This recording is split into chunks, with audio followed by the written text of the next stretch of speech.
ભરૂચથી વાત કરીએ તો આમોદ તાલુકામાં મેઘરાજાની ધમાકેદાર બેટિંગ જોવા મળી। આમોદ, કેલોડ, જંબુસરમાં ધોધમાર વરસાદ થયો। આમોદમાં નીચાણવાળા વિસ્તારોમાં પાણી ભરાયા। ધોધમાર વરસાદના કારણે ખેડૂતોમાં આનંદનો માહોલ જોવા મળ્યો।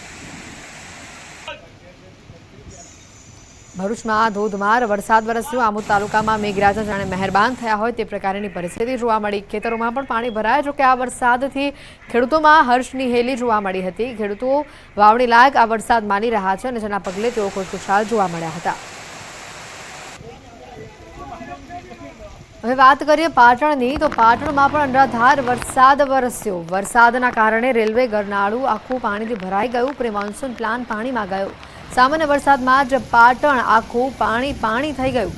જળમગ્ન પાટણના આ દ્રશ્યો સામે આવ્યા છે। જોઈ શકાય છે કે લોકોને આ રસ્તા પરથી ચાલવું પણ કેટલું અઘરું બની રહ્યું છે। તો વાહન ચાલકોની પરિસ્થિતિ તમે સમજી શકો છો। અહીંયા કેટલા લોકોના વાહનો પણ બંધ પડ્યા હતા।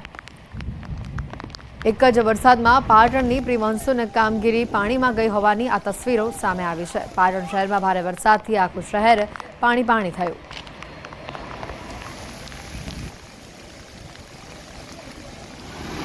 તો આ તરફ બનાસકાંઠાના અંબાજીમાં પણ ધોધમાર વરસાદ થયો। અંબાજીની બજારમાં દુકાનોની અંદર પાણી ઘૂસી ગયા। નીચાણવાળા વિસ્તારમાં જે દુકાનો આવેલી છે ત્યાં પાણી ઘૂસી ગયા। મહા મહેનતે દુકાનદારો પાણી કાઢવા માટે જોડાયા હતા। જોઈ શકાય છે લોકો ડોલે ડોલે દુકાનમાંથી પાણી બહાર કાઢી રહ્યા છે। તેમના માલ સામાનને પણ મોટા પાયે નુકસાન થયું હોવાનું અહીંયા જણાઈ રહ્યું છે। ધોધમાર વરસાદથી દુકાનોમાં પાણી ઘૂસતા વેપારીઓ મુશ્કેલીમાં મુકાયા। સત્તાધીશોને રિક્વેસ્ટ છે કે વેપારીઓના હિતમાં થોડું ધ્યાન રાખો ને સારા નિર્ણય લો। આ દેખો મિત્રો, પહેલા જ વરસાદમાં અંબાજી ગ્રામ પંચાયત કોમ્પ્લેક્સના વેપારીઓની હાલાકી 2 મિનિટ રૂકના। એમની દુકાનમાં દેખો અંદર સુધી પાણી ભરાવી ગયેલું છે। પછી સત્તાધીશો તેમ કહે છે કે તમારા પતરા કાઢો। આ કોમ્પ્લેક્સ પહેલાથી જ ખાડામાં બનેલું છે। જરા મહેરબાની કરી સત્તાધીશોને રિક્વેસ્ટ છે કે વેપારીઓના હિતમાં થોડું ધ્યાન રાખો। જૂનાગઢ શહેરમાં વરસાદી માહોલ જામ્યો હતો।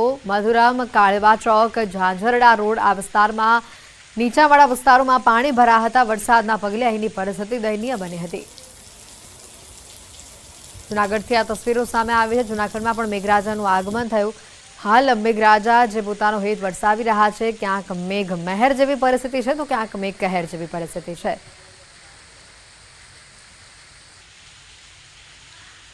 અમરેલીના ધારી પંથકથી વાત કરીએ તો ગીરકાંઠાના ગામોમાં મુશળધાર વરસાદ ખાબક્યો હતો। જિલ્લાના સૌથી મોટી શેત્રુંજી નદીમાં ઘોડાપૂર આવ્યું। શેત્રુંજી નદી બે કાંઠે વહેતી થઈ લોકોના ટોળા આ નજારો જોવા માટે ઉમટી પડ્યા। છેલ્લા 3 દિવસમાં આ બીજી વખત શેત્રુંજી નદીમાં પૂર આવ્યું છે। ખોડિયાર ડેમમાં નવા નીરની ભરપૂર માત્રામાં આવક થઈ। વાવણી લાયક વરસાદથી ખેડૂતો પણ રાજીના રેડ થયા।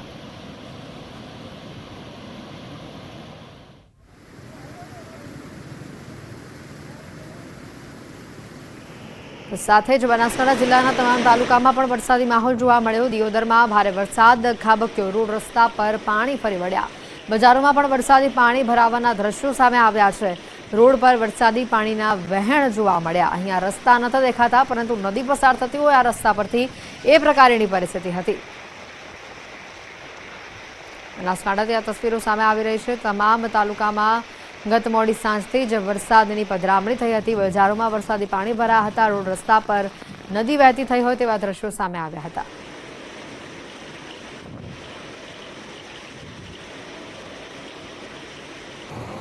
મહેસાણાના ઊંઝામાં મેઘરાજાની ધમાકેદાર એન્ટ્રી સામે આવી। ઊંઝામાં સિઝનનો પ્રથમ વરસાદ અને ભારે ઉકળાટ બાદ ધોધમાર વરસાદ થતા વરસાદના કારણે શહેરના રસ્તા પર પાણી ભરાયા। લોકોને ગરમીથી તો રાહત મળી પરંતુ કેટલાક લોકો મુશ્કેલીમાં મુકાયા તો કેટલાક લોકો આ વરસાદની મજા માણતા પણ જોવા મળ્યા। ઊંઝાની બજારમાં ઘૂંટણ સુધીના પાણી ભરાઈ ગયા।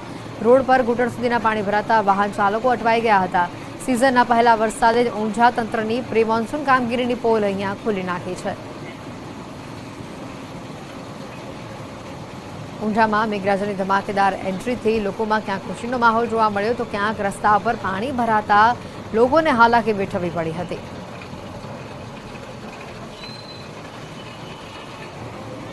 હવે છેલ્લા 24 કલાકની વાત કરીએ તો કુલ 122 તાલુકામાં વરસાદ નોંધાયો છે। વિસાવદરમાં 4.4 ઇંચ, ગાંધીધામમાં 3.7 ઇંચ વરસાદ નોંધાયો છે। દાંતામાં 2.6 ઇંચ, સરસ્વતીમાં 2.4 ઇંચ જેટલો વરસાદ નોંધાયો છે। સૌથી વધુ આ વિસ્તારોમાં વરસાદ નોંધાયો છે।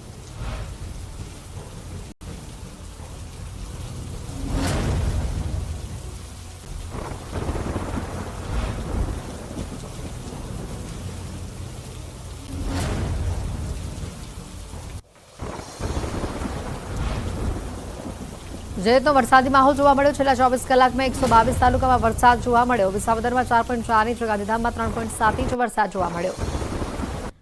બનાસકાંઠા જિલ્લાના સરહદીય પંથકમાં વરસાદ જોવા મળ્યો। વાવ, સુઈગામ સહિત આ પંથકમાં ગાજવીજ સાથે વરસાદ વરસ્યો।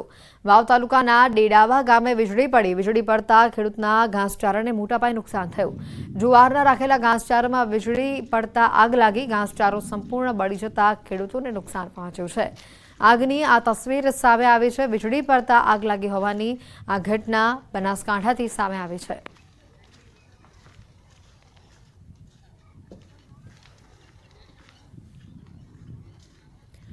મધ્ય ગુજરાતમાં પણ વરસાદી માહોલ જામ્યો। છોટાઉદેપુરના નસવાડીના ડુંગર વિસ્તારમાં ધોધમાર વરસાદ વરસ્યો। તાલુકાના 100 ગામોને જોડતા દુગ્ધા ગામના પુલ ઉપર વરસાદી પાણી ફરી વળ્યા। પુલ ઉપર 1 ફૂટ જેટલા વરસાદી પાણી ભરાયા હતા। વાહન ચાલકો જીવના જોખમે અહીંયાથી અવરજવર કરી રહ્યા છે। પુલ પર પાણી નિકાલના હોલ ખોલતા જ વરસાદી પાણી ભરાયેલા રહ્યા। નસવાડી તંત્રની આ બેદરકારી છતી થઈ છે। આ બેદરકારીના કારણે રાહદારીઓ અને વાહન ચાલકો મોટા પાયે પરેશાન થયા હોવાની પણ તસવીરો છોટાઉદેપુરથી સામે આવી।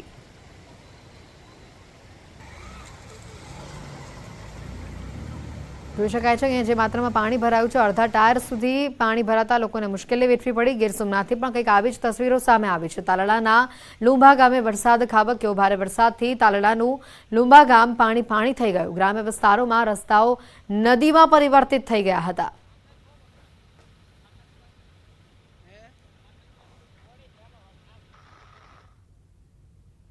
મોટા સમાચાર આવી રહ્યા છે। શાળા પ્રવેશોત્સવને લઈને હાલ હર્ષ સંઘવી પ્રતિક્રિયા આપી રહ્યા છે। સાંભળીએ બાળકો જે પાપા પગલી ચાલીને હવે ભણતર પ્રાપ્ત કરવા માટે આજથી તેમની શાળાની શરૂઆત થઈ છે। અને આ પાપા પગલી ભરીને ચાલતા બાળકો શાળા પ્રવેશ ઉત્સવમાં શાળાના પહેલા દિવસે ઘરેથી બહાર નીકળતી વખતે એ માસૂમ આંખોમાં ક્યાંક ને ક્યાંક આંસુ નજરે આવતા હોય છે। પણ આદરણીય પ્રધાનમંત્રી શ્રી નરેન્દ્રભાઈ મોદીજીના આ શાળા પ્રવેશોત્સવ કાર્યક્રમ થકી આ બાળકોના ચહેરા ઉપર જે સ્મિત નજરે પડે છે, આ ભાગ્ય જ કદાચ દેશની મોંઘામાં મોંઘી સ્કૂલમાં બી પ્રથમ દિવસે બાળકોના ચહેરાઓ ઉપર આ પ્રકારની સ્મિત નજરે આવતી હશે। આ બાળકોને કુમકુમ પગલે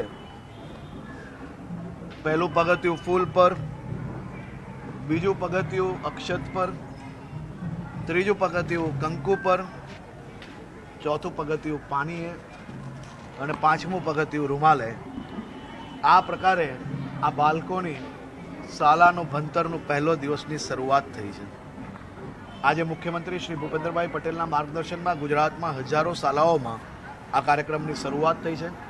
નિપુણ ભારત અંતર્ગત નવી એજ્યુકેશન પોલિસીના અંતર્ગત શાળાઓમાં બાળકોને ક્રિએટિવ દિશાઓથી, ક્રિએટિવ વ્યવસ્થાઓ થકી ભણતર પ્રાપ્ત થાય તે માટેની બી વ્યવસ્થાઓ કરવામાં આવી છે અને એની સામગ્રી શાળાઓ સુધી પહોંચાડવામાં આવી છે। ખૂબ મોટા પ્રમાણમાં સામગ્રી સરકારી શાળાઓમાં પહોંચાડવામાં આવી છે।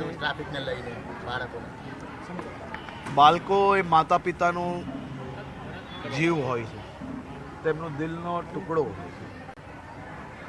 બાળકો થકી માતા પિતાને સુરક્ષિત રાખવા માટે માતા પિતા કોઈ બી પ્રકારની કામગીરી માટે જ્યારે ઘરેથી બહાર જતા હોય ત્યારે હેલ્મેટ પહેરે, રોંગ સાઈડ પર ના જાય, તે કામ બાળકોને આપવામાં આવ્યું છે। બાળકોને સમજાવવામાં આવ્યું છે કે પોતાના માતા પિતાને જીદ કરીને હેલ્મેટ પહેરાવીને જ ઘરની બહાર જવા લેવું, રોંગ વે પર ગાડી નહીં જ ચલાવવા લેવી, સાથે સાથે એમના માતા પિતાઓને બાળકો સ્વચ્છ અને સ્વસ્થ રહે તે માટે બી શપથ અને પ્રતિજ્ઞા લેવડાવવામાં આવી છે.